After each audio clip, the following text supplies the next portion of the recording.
So a huge welcome to all of you who are tuning in to watch this uh, incredible discussion that's going to be taking place because there are five amazing women who are going to be talking about their experience and their views about the child welfare system. And just to introduce myself, my name's Kathy Ashley. I'm Chief Executive of a national charity in the UK called Family Rights Group. And we work with and for families involved with the child welfare system with the aim that children live safely within their families and strengthening the family and community connections of children who can't live at home. And it's a privilege and a delight for me to be moderating this discussion today. I'm going to ask the parents to introduce themselves, and then we're going to go and talk through some penetrating questions. So firstly, Valerie, can you just briefly introduce yourself? Thank you, Kathy. Hi, everyone. I asked earlier when it was just us on the call if I should put where I'm from next to my name, but I was told that my accent gives it away. So, hi, I'm Valerie Frost. I work for the Kentucky State chapter of the Prevent Child Abuse America. The name gives it away, Preventing Child Abuse. But more than that, through like what Kathy's talking about, we're preventing harmful things from happening to children by supporting parents, because that is what is important. And those are who are directly with children. And we know parent support helps kids and families thrive. And talking about kids and families, my most important role is that I'm a mom of three little ones and got some of their artwork behind me. Thank you, Valerie. Can I go next to Brooke? I'm laughing because my dog just started barking. Hopefully she stops. So my name is Brooke Richardson, and I am formerly an assistant professor of child and youth studies at Mount St. Vincent University in Halifax, Nova Scotia. I'm joining today from the traditional territories of the Haudenosaunee, the Anishinaabeg, the Chippewa, and the Mississaugas of the Credit. Red really wants to get in here. And I am also a mother of four, and I'm looking forward to sharing my some of my experiences as someone who was investigated as a survivor of the system. Thank you, Brooke. Kay.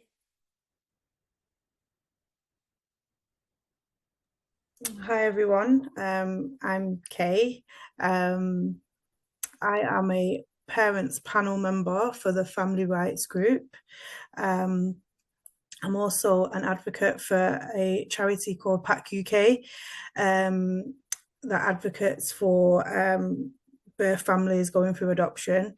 I'm also a lived experience consultant, so I talk to a wide range of people regarding my experience. I looked after a child as well as a parent that went through the logistics of having social work involvement. I'm a parent of five. Two were adopted. Two of my sons were adopted, and one of my sons passed away, and then I have two girls that are in my care with no social work involvement. So yeah, hi everyone. And you will have picked up that Kay's accent is from Manchester, England, and Zaria Hope.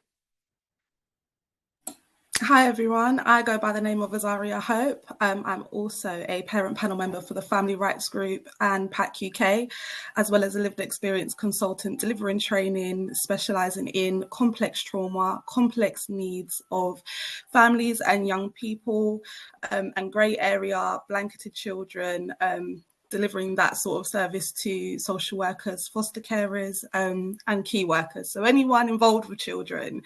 I am a former care leaver myself, being intermittently in and out of care from the age of 2, and a mother of 4, parenting 2, with 2 who I've adopted when I was 19 years old. And I am very happy to be here with an amazing group of women. It is a privilege. Thank you so much. And in terms of the audience watching, it's wonderful that you are. And we would be really interested to have your observations and your comments. And if you put those into the chat, we would love that, including if you want more information at the end of this session. So I'm going to ask firstly, what has motivated you to become a parent advocate and speak today?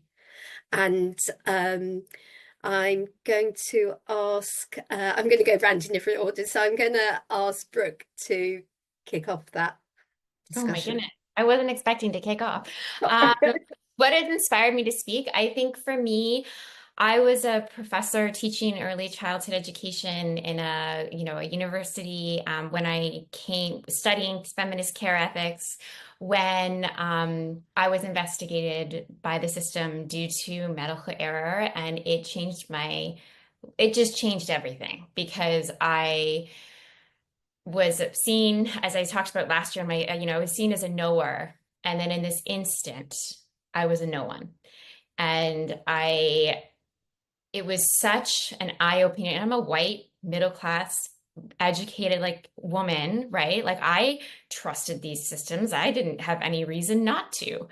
And all of a sudden, my eyes were completely ripped wide open, because I became aware of how broken these systems are. And I think for me, why I became an advocate is because I feel a deep level of responsibility as a very privileged person to speak and use my voice, because I recognize that 99.9% of people who could have been in my position would have lost their babies. The police came to take my baby. CAS came to take my baby. I went home with my baby, and I never lost my children. And that is so because of that, and I'm so grateful, I will speak from the mountaintops forever to try and reveal the harms of these systems.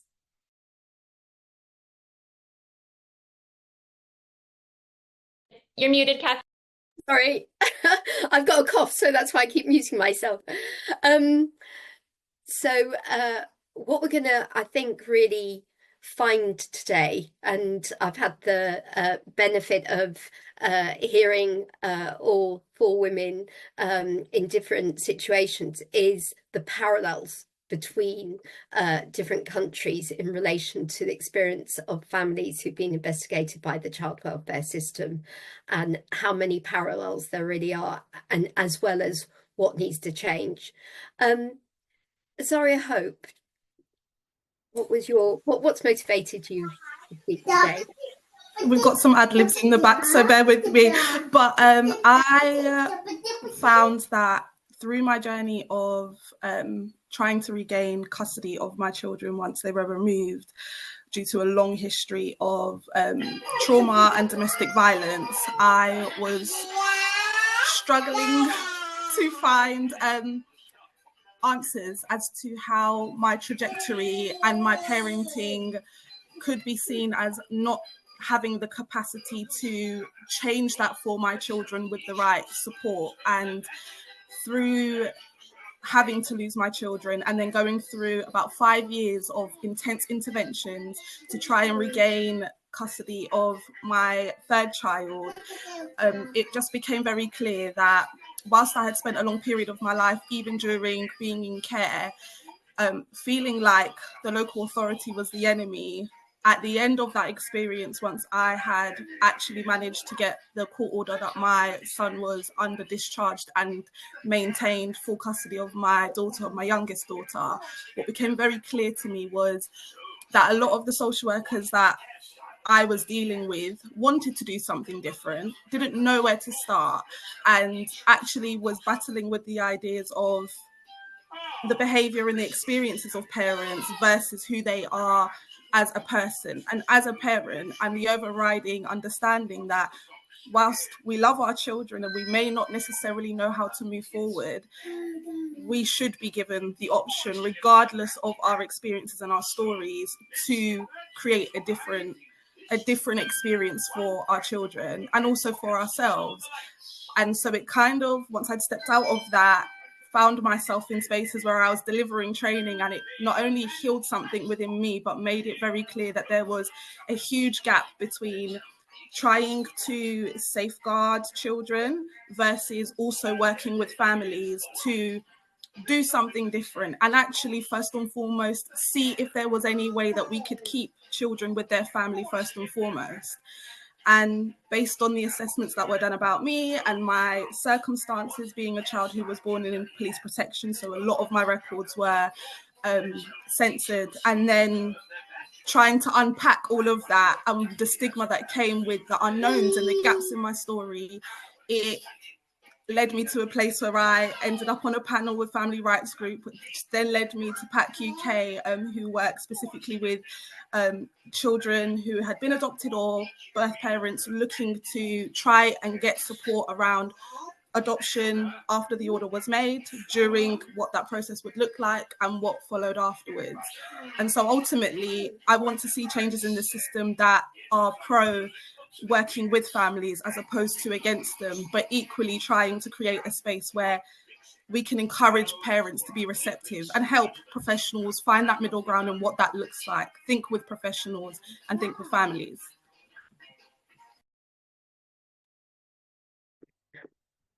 Azaria Hope always moves me and influences me, and one of the amazing things the Parents Panel at Family Rights Group has been set up for 10 years, and I go to every Parents Panel meeting, and the restorative dimension of the panel and how positive is a major motivator to me getting out of bed in the morning.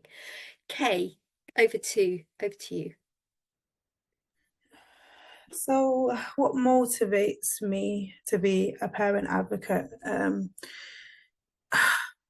So I have, like I said before, two different experiences. So being a looked after child, I was placed into care at 8 years old due to sexual abuse within the home that was overlooked and neglected by the local authority. And then I went on to have a drug addiction at 12 years old, didn't attend any education, then went on to have children by older men. One of them died due to domestic violence. So what motivates me was pain, and me refusing to allow that pain to become a pity party, me refusing that pain to just be a reason to sit down and just like melt away in the background and be nothing. I've allowed that pain to push me into purpose, and I don't want to harbor that purpose just for myself. I believe my purpose is to do what I'm doing now, which is to speak not only for parents, not only for children, but also for the next generation of social workers, for the next generation of police officers, for the next generation of care workers in children's homes. I always stick by my motto: my scars will be somebody else's blessings, and I refuse to sit back and watch my two little girls grow up and look at me like, you had a hard life, and it tells. I want them to look and scratch their head and you went through what? I don't understand. I don't see the relation. I also want to promote change through my purpose. That's my biggest thing. Is I know there's a 5-year-old Katie out there. I know there's Kay. I know there's a 6-year-old Kay, a 12-year-old Kay that's addicted to drugs. I know there's a 14-year-old Kay is laying down and giving birth right now that needs to know that actually there's purpose in everything that you're enduring, and that's what motivates me. And also, I didn't want my sons to come back and find a gravestone or find a drug addict. I want them to come back and find somebody that is pushing and enabling change for generations to come. And that's what motivates me. Sorry. I think you should be. I mean, you're a spoken word poet. Your eloquence is extraordinary. Hey, Valerie. Yeah, I love how you started, Kathy, with the parallels, because I can just relate to a piece of what everyone said. So I'm going to try to tie it all together a little bit. Going back to Brooke, I also came from the education space. So I was a teacher. Here in Kentucky, it's a little bit unique in some ways. I'm not sure what's going on in the rest of the world, but every person here that lives here is considered a mandated reporter. But just in the general space of child welfare, when you think of typical mandated reporters or trusted persons, like teachers would come up in that all knower space. That's who you think is, that's entrusted with children. They can spot child abuse. And so that was me. I was in that spot as a teacher. And what shocks me, and what I heard from Brooke too, is thinking the child welfare system, the purpose of it and how it was operating was entirely different until it's you. And then once it's you, it's like you're just hit in the face with this forced awareness of, wait, I thought, like in the movies or TV, there's like these horrific things happening and there's these monsters out there. And of course, I'm endorsing this system that's, taking care of that, and it's not my problem. And then when it's immediate and you're like, wait, I am a parent who is doing everything I can for my child, who's trying my best, who's overcoming this tremendous adversity and trauma that we're hearing. And now you're coming at me and you might take my children away on top of all of that. It's hard to walk away from. And I share that with Brooke, the survivor's guilt, because, my kids are here with me. But because now I have this awareness, I have to be a voice for other people. Because if I don't speak up, like Kay was talking about, there's going to be a 6-year-old me or us, all of us. There's going to be a young parent like us. There's going to be a parent our age like us. I mean, so, it's that feeling of like, now I know I'm not okay with this. And we kind of heard some examples of what it would look like to support. And so like, how can we be the voice for those parents that are not on this panel, who are in that pity party, which I love that Kay doesn't want to be there, but it's hard not to be in that space when you go through it, to not be overcome by shame. And because we're able to speak up on it, we feel that it's just that push to say, like, I'm going to speak up for you using my pain, finding that purpose. I also heard, I don't want to mispronounce your name, I'm sorry, Azariah. And did I get that? I good? I heard from you kind of something that I deal with too. When you look at, I talk about this a lot if you've heard me speak otherwise, like the risk factors. When you look at me on paper, I fit this profile of what people would think would be a vulnerable at-risk parent. And that is so hard for me because I know who I am. I know that I'm the mom that's wiping up noses and bringing my kids to the bus stop and going to my son's chess club tournament. Like, that's me. But yeah, when you look at me on paper, do I have certain things that would be flagged? Yes. But then what do you do with that? When you look at that list, is that, oh, we need to go get her and take her kids? Or is that list, wow, this is somebody that we could really walk alongside and help that family succeed and win? And I think that's something that really bothers me too, is I'm not any different from the parent that has had child welfare involvement. So if your fundamental belief is that list disqualifies me from parenting, what does that mean for the whole rest of the time that my kids are here? If you think that I don't deserve to be a parent because of how you profiled me, then that means I'm not safe every single day that I'm a parent, that my kids can go. So I keep fighting for that as well, because I want people to understand that the child welfare system it's happening, it's coming for parents. Like Brooke said, she had a real possibility that her kids get taken away.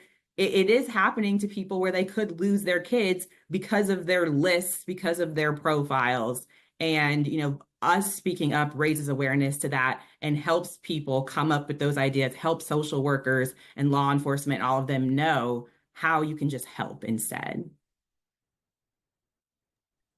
And Valerie, can I just ask, following up from that, what was, the impact on you of the child welfare investigations? And obviously, just I should make clear, only share what you feel comfortable with. So I'm not asking you to, share what you don't wish to, but if you do want to answer that question. Yeah, I just mentioned it, just that thinking in my head that someone used a list of factors to look at me with the assumption that I could have harmed my kids or that I would be capable of harming my kids. It hurts. First, that hurts me. It's shocking to me. But a lot of it is inserted a lot of fear that wasn't there. I gave birth. I was excited. I was happy to be a mom. And like Brooke as well, my first involvement was due to medical. My son has special needs.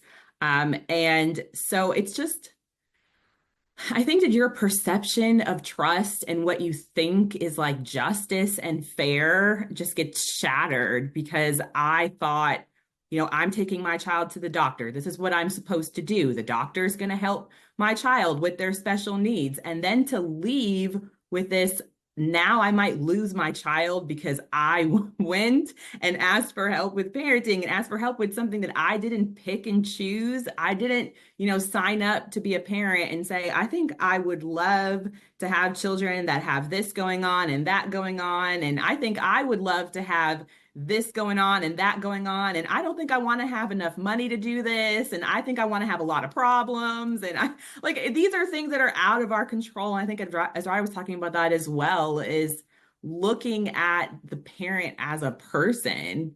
Like, you are a person who loves your kids. These external things, that's not you and what you're trying to do. So I think just going back to the impact that it's had on me, it's shattered my trust.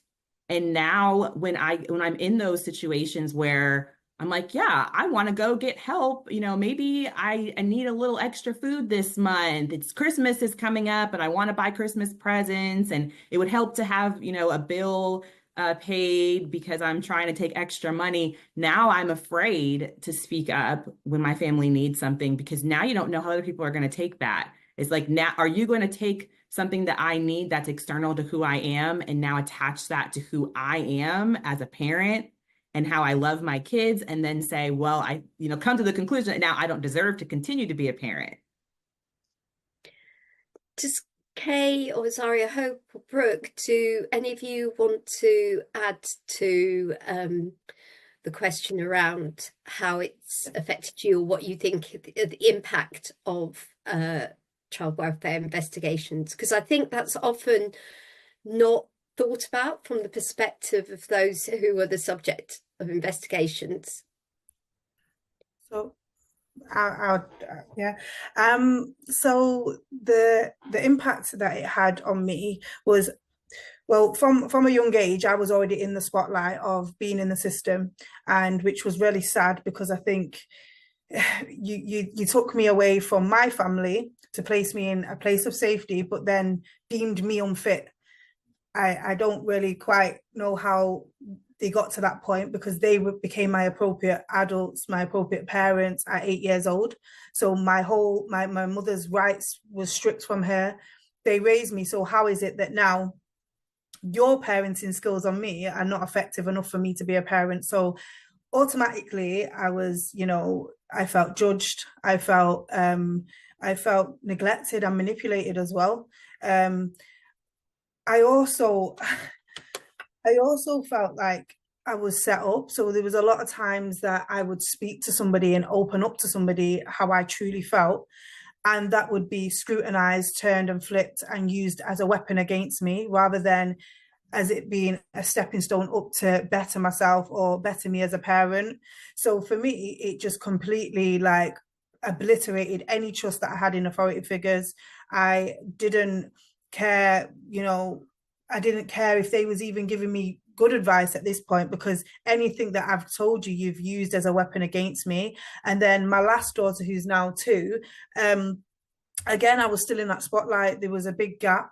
My oldest son is 19 and my youngest is 2 years old. I've got an 8-year-old as well. So from 8 to she was 8-year-old was taken again because I was still in that spotlight and that scrutiny. I couldn't do anything. I couldn't be a mum. I felt even if I hugged her, I'm hugging her too tight. They're going to look at me like, I was just on eggshells all the time. So when she went to live with her dad, I then had another baby, and I was like, I knew what was going to happen. I knew that there was going to be at my door, and they wasn't going to allow me to enjoy my pregnancy. They wasn't going to allow me to bond and have that enjoyable time that an average person who's pregnant would. So I rang them myself, and a lot of people were like, you're crazy. And I was like, I'm going to take my control back. I'm going to ring them and I'm going to tell them I'm having a baby. Come and do your investigation and leave me alone. Allow me to enjoy this pregnancy. And they actually took a very, very long time to do that. It was actually the end of my pregnancy that they decided to get involved. And lo and behold, I did everything. Google's an amazing place. So I literally was, what can I do? Because nobody was there to support me. I was alone, but I refused to lie down and play dead again. I was refusing to allow them to take another child. So I literally just searched so many places, therapies, therapists, courses that I could get on. And by the time they came, I was smug. I was like, I've done everything and I want to see you try now take this baby. And actually what happened is I actually gained 50% custody back of my other daughter, as well as keeping custody of my child. And then the whole roles the roles turn around, and the social services department decided to ring me and ask me, what is it that you did? How did you get to this point to get us out of your life? And actually, I was one of the first women in my area in 11 years to come off a PLO and a child protection order in one meeting. And yeah, I was sadly, I can't say that that was supported by the local authority, even though it should have been. I think, I was just left alone.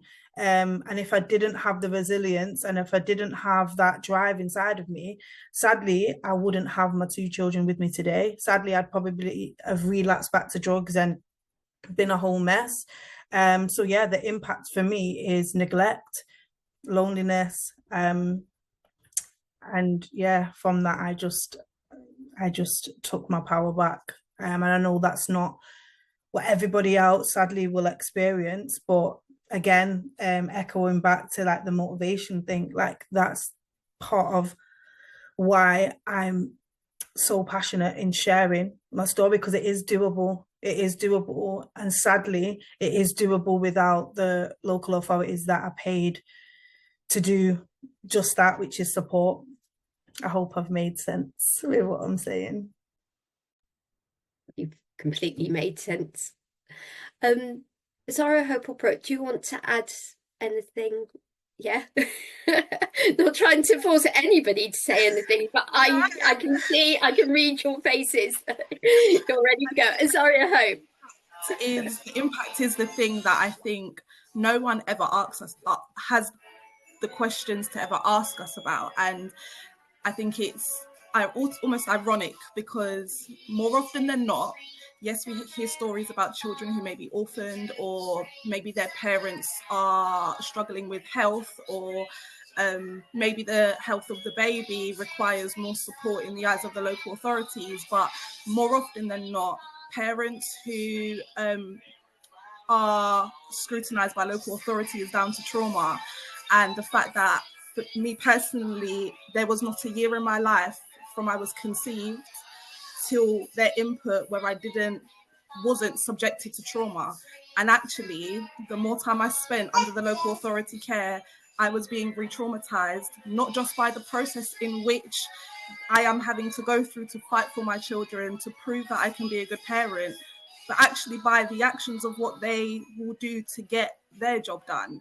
There is often a lot of coercion. There's often a lot of sneaky behavior. There is this idea of building the trust to use against, instead of being completely transparent from the beginning.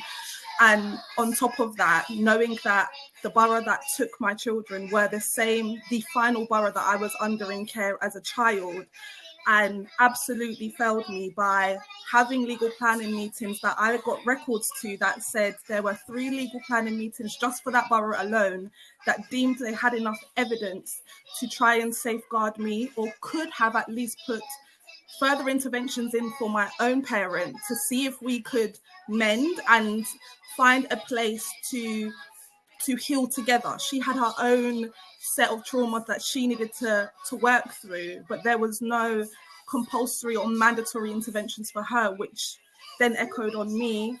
It was almost like the people that neglected me and didn't do anything about my trauma, and in fact added to my trauma by neglecting me, you have become a perpetrator. Indirectly, you have neglected me. And now I'm having to work with you whilst being re-traumatized every day by every conversation. And in fact, this is the first year I can say wholeheartedly that I haven't been traumatized, whether it's by a trauma or by professionals. And actually, that sounds like something to be proud of and something to be relieved about. But actually, the coming off those orders and no longer having local authority involvement, you spend every day on edge, and you are worried about if they're going to turn up or what they're going to say, or if another allegation that actually has nothing to do with me ends up becoming a problem that my body physically couldn't cope anymore. And I ended up being diagnosed shortly after my discharge with fibromyalgia, which they have linked to my psychological trauma. So it's physical, it's mental, and it doesn't go anywhere. Thank you, Azaria. Brooke. First of all, can I just say, props off to Azaria. Look at this. I'm just in awe of you. You have chaos going on around you. This is what mothers' lives are, okay? She managed to focus and share that incredible insight with a gong show going on behind her, right? Like, these are our lives. Our lives are holding so many things at the same time. There's one thing I just want to say, and I feel like I don't want to take up much time on this panel because you all have so much amazing, like, your stories are just breaking my heart. I'm like shaking over here because I'm so angry listening to your stories. But I want to say, like, just as somebody who didn't lose my child, I get really mad when there's this idea like, oh, CPS involvement, no harm, no foul, right? Oh, it's no big deal. Like, they'll go through the investigation, da, da, da, da, da. No, it always harms. It is terrifying to be mothering in a context where you could lose your child. That is not a context where mothers can care well. When we are under the watchful gaze of everything we do is being judged, and you want us to be good mothers in this context, it's ridiculous. And so I want to just make sure that's clear. And then the other thing that I want to say is that, and Kay, I think you're brilliant. I mean, not only are you like a courageous warrior hero, right? Giving you all of that, you're brilliant because she's so right. She's navigated that so cleverly, and that the beast, the child mother, we don't have the option of opting out of child protection. Wherever we go, they're gonna find us, right? And if we've been flagged before, we're just on our way back into the jaws of the beast, right? So the beast going and saying, hey, you come here. I'm inviting you in. You come see. Let me show you. That is how we have to live our lives, or else we're just living in terror. So I just wanted, that's it. I'm going to stop talking. You are all awe-inspiring. I think we're just, you can hear the emotion in my voice because I'm just completely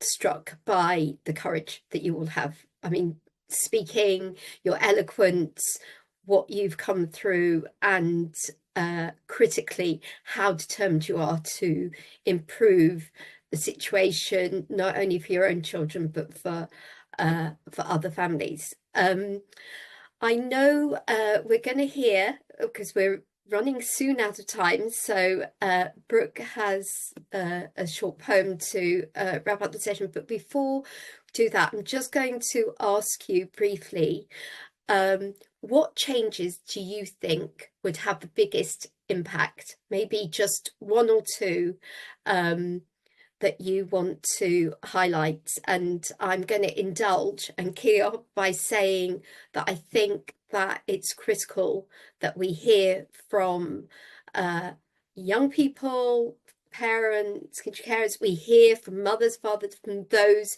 with experience of the system in order to reform and transform a system that's often in crisis and is not working well.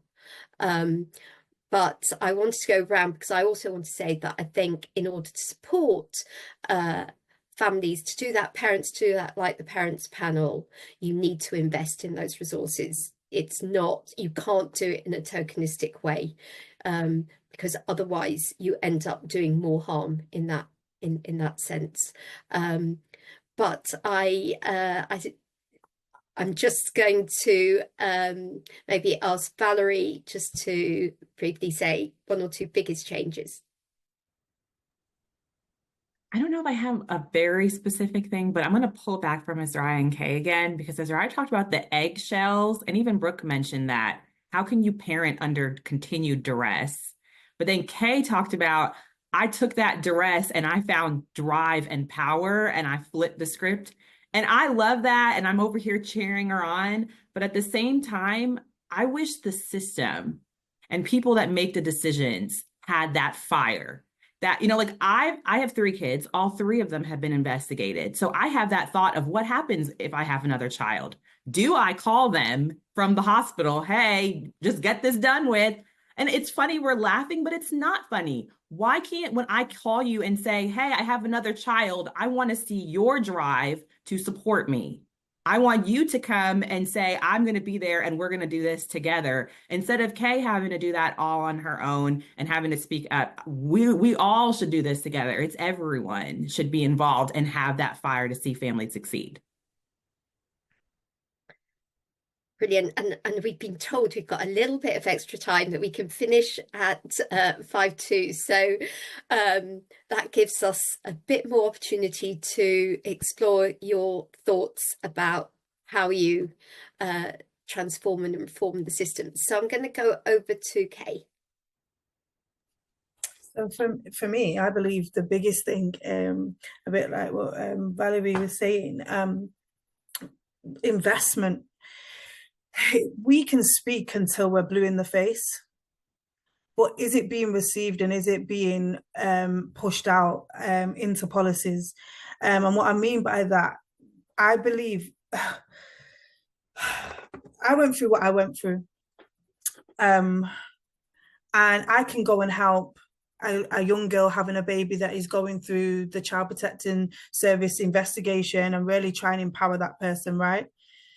That won't, sadly, without, you know, the backing of different authorities and different services involved, how would that properly be executed, and will she succeed in that? I'm not saying I'm, you know, a rare story, but it is very rare what I did. So for me, yes, they need to invest into the families. They need to invest and build bonds so that families can actually ultimately stay together rather than entering the system, for one. And for two, go to the where these social workers at university, where they're training, there needs to be an input there before they even get the degree, before a police officer becomes a police officer, before a judge, you know, becomes and gets that law degree. There needs to be something there. It needs to be nipped in the bud before it transpires. So I think investment in every sense, whether it's education, whether it's funding for families to remain together and have appropriate, you know, legal representation, whether it's support workers. The big word for me is investment. And like I said, there's no point me sitting here and speaking if I'm already talking to a system that is hell-bent on staying in their own stale policies that do nothing but tear families apart.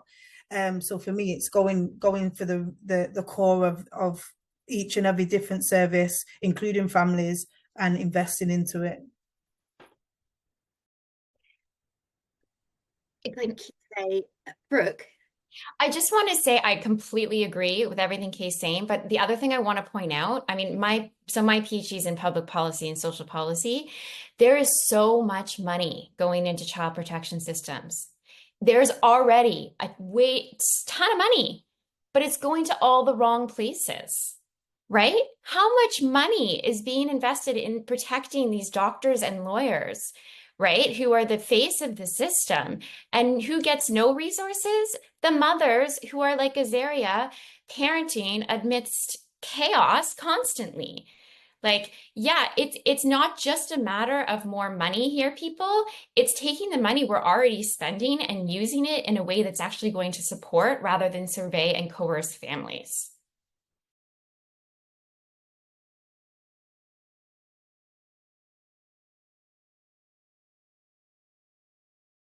So that you don't hear my cough, I keep muting and then it rebounds on me. Sorry, I hope. Honestly, I am echoing absolutely what everyone has said here. Yes, investment is important, but where that money is going and when the money is being spent, often we're told parents who need therapy, they will not fund the therapy until they've gone to a court, and a court has now ordered them to fund the placement, parent and child placement, and then the therapy, which then also leads to things like how long they can stay within placement to really do the work that needs to be done. Or if we're talking about parents who have additional needs, whether they're physical, mental, emotional, or educational, or those children, instead of waiting for them to get to a point where they can no longer cope, and you now have paperwork up to here that says how they may have felt their child, those services need to be readily available from the early help point of view. From the time that parent has to get involved with local authorities or the schools or other professionals are saying, we now need to take it to CPS and see what they can offer, that is the point where the money should be spent, not later on where you've dragged them through child protection conferences, then dragged them to court, made them sit in front of a solicitor for 3 hours and write the speech of their life and try and pull every record and give evidence as to why they could do different and why they could be different and what they need, because that you not only are you adding more trauma, their odds get slimmer the minute they step foot in that courtroom, because it's not just about what is written on paper by that point.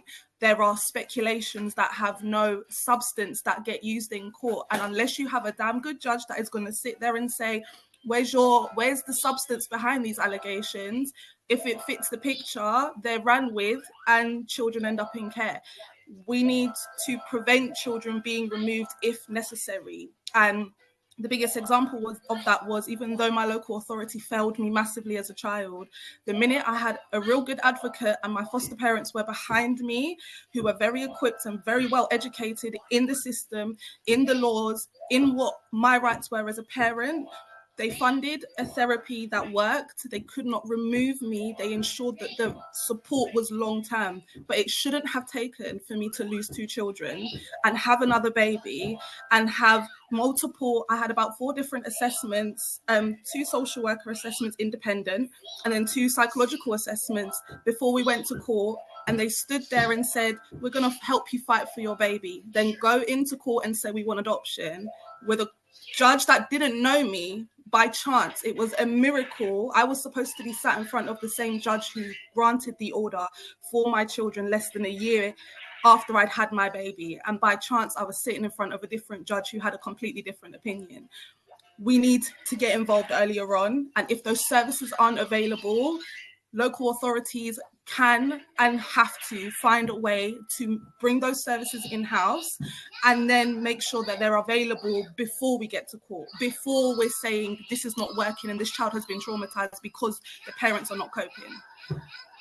And just to add what you've said, Isara, just in England, the number of newborn babies removed at birth has doubled in 10 years, and there's huge variation across the country as to how likely a newborn baby would be removed. And it's dependent on values, culture, investment in services, what support, whether there's an early family group conference early in the pregnancy, or whether things are left right to the last minute and then a sort of a risk sort of takes over and emergency orders are applied for. So, and as Azaria, Hope and Kay have made clear, that young people with care experience are particularly vulnerable to having their own children removed, which feels that that is the greatest failing of the state.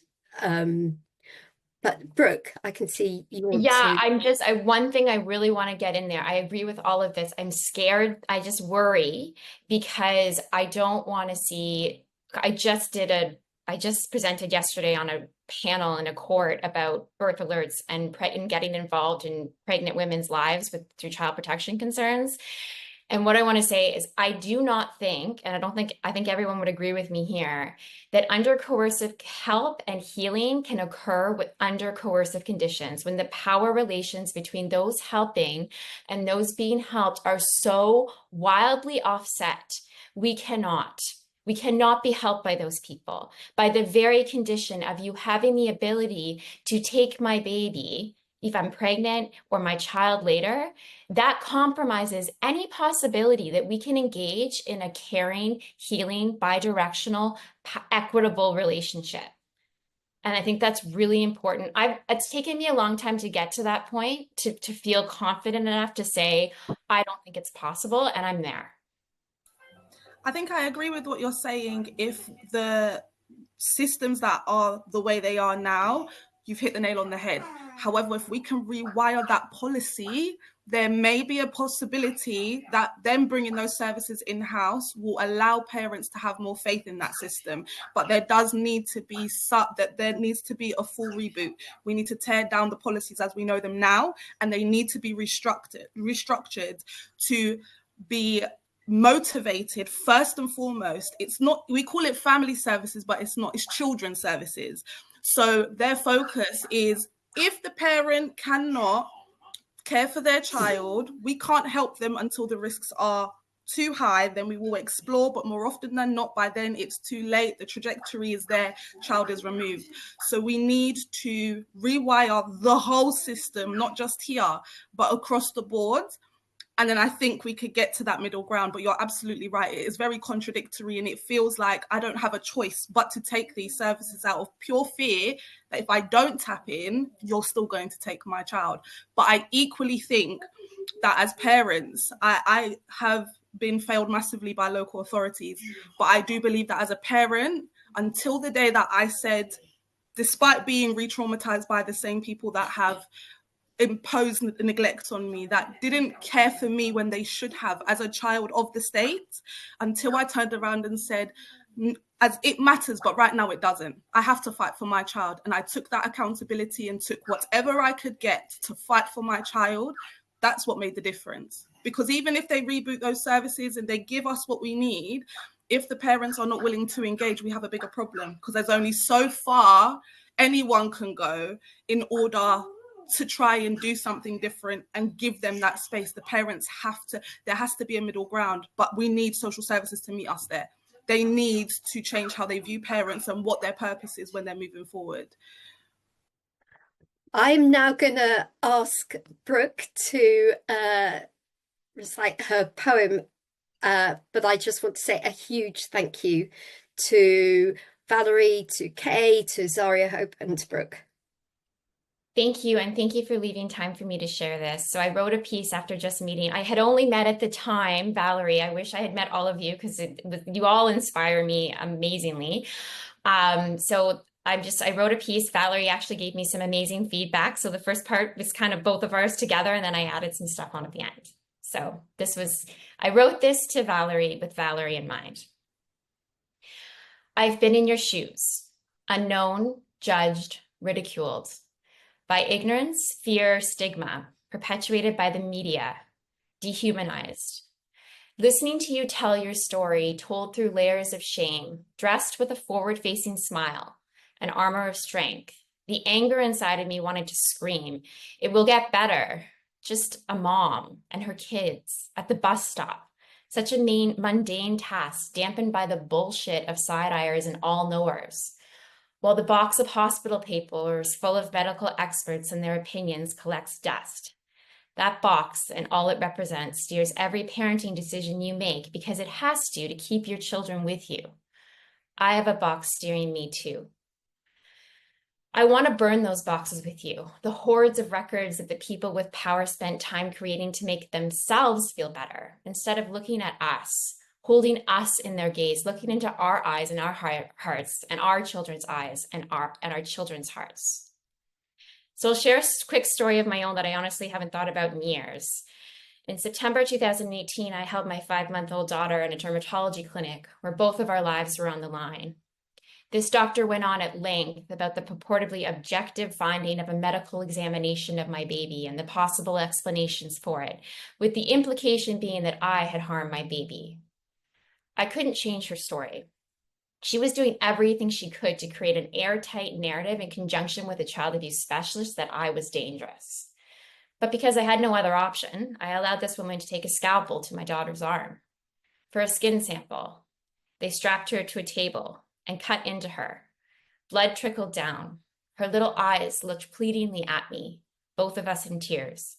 They stitched her up. If only they could have stitched me up too. But it was the next part that really broke me. I asked the doctor to look at me and tell me, person to person, mom to mom, that she thought I had harmed my baby. And she couldn't do it. She looked away. She dodged the question because she knew as well as I knew it wasn't true. And I asked her again, this time just to simply look at me in my eyes.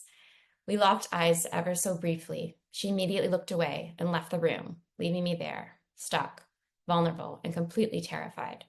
The records show that I harmed my baby by omission or commission, not her. But I don't want to leave you today with a message of hopelessness, because the fact that we are in this space together, invited by folks in privileged positions, willing to share their power and stand beside us and disrupt, is grounds for overwhelming hope. Of course, hope alone is not enough. New imaginings, commitment, and action are the grit of this work. It's widely understood that the system isn't working for mothers, children, families, and social workers alike. Challenging the reactionary crisis response inherent in child protection system, child protection leader Joette Katz said in 2019, "We need more courage and less fear." The courage we need here, I don't believe it can be found in any one of us. It can only be found with all of us. It's a courage that exists only through the intertwined hearts and minds of thousands of people like us who are brave enough to not only imagine things differently, but act in ways that brings those imaginings to life. Recently, my most poignant learning has emerged from the earth itself. We are, after all, the younger brothers and sisters of creation.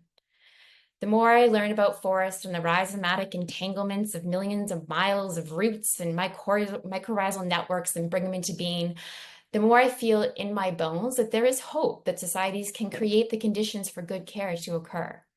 That the man-made, neatly planted rows of identical trees that comprise the colonial forest of child protection systems, they can't withstand the truths being brought to light by people like us. But the change won't come through cutting down the trees. The change will come from the slow and steady growth of the hyphae, minutiae growing, evolving, becoming beneath the forest floor, barely visible but deeply embodied, healing from the ground and heart up. Thank you.